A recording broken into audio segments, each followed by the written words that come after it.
ایک خودکشی کی ویڈیو بہت زیادہ وائرل ہو رہی ہے. عائشہ نام کی ایک لڑکی ہے انڈیا میں جو جہیز نہ ملنے پر اور اس طرح کے مسائل تھے تو اس نے ایک ویڈیو ریکارڈ کروائی ہے. اپنے ماں باپ کو کہا ہے کہ میں جا رہی ہوں اور میں مر رہی ہوں. ماں باپ بیچارے رو رہے ہیں, روک رہے ہیں, لیکن نہیں میں جا رہی ہوں, اور جا کے بالآخر وہ مر جاتی ہے. مجھے نہیں پتا یہ حقیقت ہے یا فیک ہے. ہم فرض کر لیتے ہیں حقیقت ہے, ہو سکتا ہے. میں اس لیے نہیں کہہ رہا کہ یہ دعویٰ نہیں کر رہا کہ فیک ہے, بھائی مجھے تحقیق نہیں ہے, نہ میں نے اس کے والدین سے فون پہ بات کی, مجھے نہیں پتا, لیکن بظاہر حقیقت لگ رہی ہے. فیک لگتا نہیں ہے کہ فیک ہے. تو اس میں لوگوں کے بہت سارے کمنٹس آ رہے ہیں, ہائے بیچاری کے ساتھ ظلم, ہائے بیچاری کے ساتھ زیادتی, ہائے یہ دیکھو یہ جہیز کی وجہ سے ایسا ہو رہا ہے. میں اکثر بیانات میں ایک بات کہتا ہوں, دیکھو ہمارے پاس قرآن و سنت ہے. جب قرآن و سنت سے ہمیں رہنمائی ملتی ہے تو ہمیں کسی اور چیز سے رہنمائی کی ضرورت نہیں ہے. ہمیں اسلام ہمیں گائیڈ کرنے کے لیے کافی ہے. عقل پرستوں کا کام ہے کہ وہ اپنی عقل سے فیصلہ کریں. جو اسلام کو نہیں مانتے وہ جو بھی کمنٹس کریں, وہ اس لڑکی پہ ترس کھائیں, ہائے بیچاری کے ساتھ یہ ہو گیا, ہائے بیچاری کے ساتھ, اور یہ معاشرہ یوں کر رہا ہے, ہائے ہائے ہائے, وہ کرتے رہیں. ہمیں قرآن و سنت سے جو معلوم ہدایات ملتی ہیں, ہمیں خودکشی کرنے والے پر ترس کھانے کی اجازت بولو نہیں ہے. سب سے زیادہ نرم دل اور رحم دل اس کائنات میں ہمارے عقیدے کے مطابق محمد صلی اللہ علیہ وسلم تھے, جو رحمت للعالمین تھے. آپ نے خودکشی کرنے والے پہ ترس نہیں کھایا. فی الحال سرسری غور سے 2 واقعات میرے سامنے آ رہے ہیں خودکشی کرنے کے نبی کے دور میں. سرسری غور سے, ہو سکتا ہے اور بھی ہوں. ایک واقعہ, میدان جنگ میں ایک شخص نے بڑی بہادری کے جوہر دکھائے, لڑے ہیں مسلمانوں کے لیے, بہادری کے جوہر دکھائے ہیں, اور صحابہ نے نبی صلی اللہ علیہ وسلم کے سامنے آ کے ان کی تعریف کی کہ یہ تو بڑی بہادری سے لڑے ہیں اور بڑا زبردست انہوں نے آج مسلمانوں کی مدد کی. آپ صلی اللہ علیہ وسلم فرمائے فی النار, انہوں نے جانا کہاں ہے؟ جہنم کی آگ میں. صحابی کہتے ہیں میں بہت فکر مند ہوا, میں ان کے تعاقب میں لگ گیا کہ دیکھوں یہ کون سا ایسا عمل کر رہے ہیں. پتہ یہ چلا کہ وہ بہت زیادہ زخمی ہو چکے تھے, تو زخموں کی تکلیف برداشت نہ کی اور اپنے آپ کو قتل کر دیا. اسلام کے لیے لڑے, راہ خدا میں زخم اٹھائے.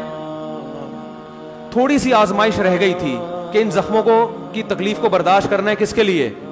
اللہ کے لیے. اور وہ تکلیف بھی یقیناً بہت زیادہ, کیونکہ اس زمانے میں لوگوں میں برداشت اور حوصلہ آج سے کروڑا گنا زیادہ تھا. بظاہر تو یہ جنگ اللہ ہی کے لیے ہے نا, وہ تو آپ پھر کچھ بھی کہتے رہے, منافق تھے یا کیا تھے, صحابی تھے, ہمیں نہیں پتا. لیکن جو زمینی حقیقت, جو ظاہری ایک نقشہ بتا رہا ہے کہ کس کے لیے لڑے ہیں, اللہ کے لیے. جان کس کے لیے دی؟ اللہ کے لیے. قربانی کس کے لیے؟ اب تکلیف اتنی زیادہ ہو رہی ہے, اور اس زمانے میں یہ بھی نہیں تھا کہ کوئی پین کلر فوراً کھا لی جائے اور آرام آ جائے. ان کو پتا تھا یہ 6-7 مہینے کی تکلیف ہے, یہ جلدی ختم ہونے والی نہیں ہے. اور یہ بھی تھا کہ ہو سکتا ہے اس تکلیف میں ویسے ہی مر جاؤں کل پرسوں ترسوں جا کے. اتنی اذیت کہ برداشت نہیں ہو رہی, تو اپنے آپ کو کیا کر دیا؟ ہلاک. اور نبی نے کیا فرمایا؟ کہاں گئے ہیں؟ آگ میں. تو یہ خودکشی معمولی جرم بولو نہیں ہے. دوسرا واقعہ, ایک شخص نے خودکشی کی جو کلمہ گو تھے. نبی صلی اللہ علیہ وسلم نے جنازہ پڑھنے سے انکار کر دیا. اس وجہ سے علماء نے کہا کہ اگر کوئی خودکشی کرے تو قوم کا مقتدا, رہبر, مسجد کا امام اس کا جنازہ نہ پڑھائے, عام لوگ جنازہ پڑھائیں, کیونکہ ہے بہرحال مسلمان, جنازہ ہوگا عام پبلک پڑھائے گی. کسی مشہور شخصیت کو جس کے جنازے کو لوگ فخر کرتے ہوں کہ ہمارا جنازہ فلاں, ہمارے لواحقین کا جنازہ فلاں نے پڑھوایا, ہوتا ہے نا, بعض لوگ کہتے ہیں بھی فلاں سے جنازہ پڑھوائیں گے, مشہور آدمی ہے. تو ایسا شخص, کیونکہ کیا ہے کہ نبی صلی اللہ علیہ وسلم اگر جنازہ پڑھاتے تو یہ ایک فضیلت ثابت ہوتی کہ ان کا جنازہ کس نے پڑھایا ہے؟ نبی نے. آپ نے ان کو اس فضیلت سے محروم کر, حالانکہ ان کو تو زیادہ ضرورت تھی کیونکہ وہ گناہ کیا ہے, تو نبی کی توبہ کی ان کو زیادہ ضرورت ہے. لیکن آپ صلی اللہ علیہ وسلم نے ایک دوسرے پہلو کو دیکھا کہ اگر میں جنازہ پڑھاؤں گا, میں استغفار کروں گا, تو ٹھیک ہے ان کی مغفرت کا چانس ہے, لیکن خودکشی کے جرم کو لوگ کیا سمجھیں گے؟ ہلکا. ہم دعا گو ہیں, اللہ ہماری اس بہن کی مغفرت فرمائے, عائشہ نام کی جس نے خودکشی کی, لیکن ہم اس پہ ترس نہیں کھاتے, اچھا کام نہیں کیا. یہ قابل ملامت ہے. اگر اللہ اس کو زندگی دے تو اس کو تعزیر لگے گی, سزا ملے گی, اسلامی حکومت ہوگی تو سزا ملے گی, آپ نے یہ عمل کیوں کیا. اور آخرت کی بڑی شدید وعید ہے.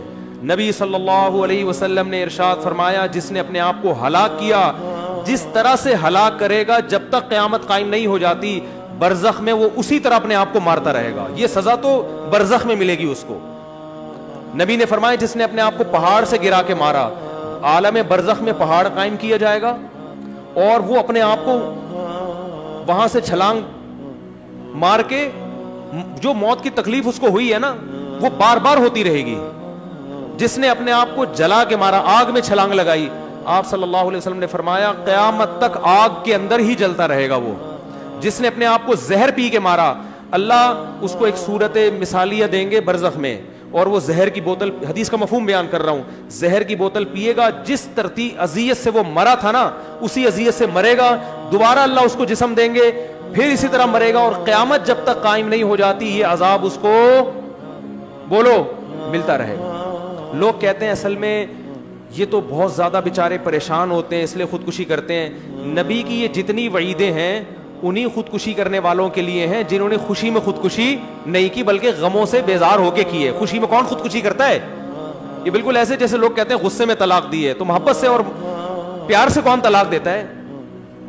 تو خودکشی بھی خوشیوں میں نہیں ہوتی, ٹینشن میں ہی ہوتی ہے. تو اسلام کی جتنی وعیدیں خودکشی کرنے کے بارے میں ہیں وہ ساری انہی لوگوں کے بارے میں جنہوں نے ٹینشنوں میں کی ہیں.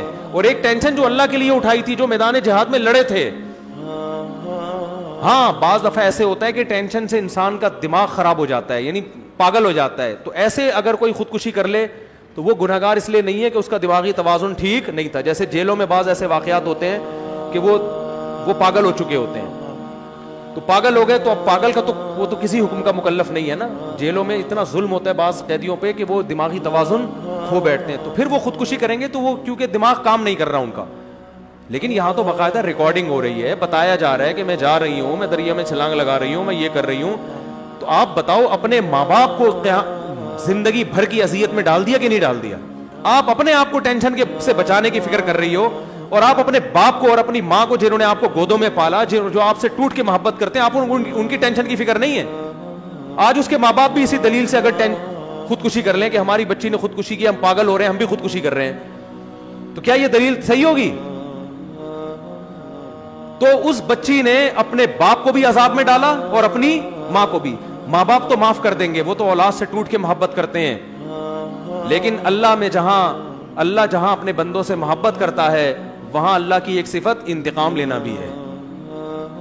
عزیز ذو انتقام, وہ غالب ہے اور انتقام لینے والا ہے. اور اس کا انتقام یہی ہے کہ جو نبی صلی اللہ علیہ وسلم نے فرمایا کہ جس نے جس طرح اپنے آپ کو ہلاک کیا وہ قیامت تک اپنے آپ کو, چاہے وہ کافر ہو چاہے وہ مسلمان ہو,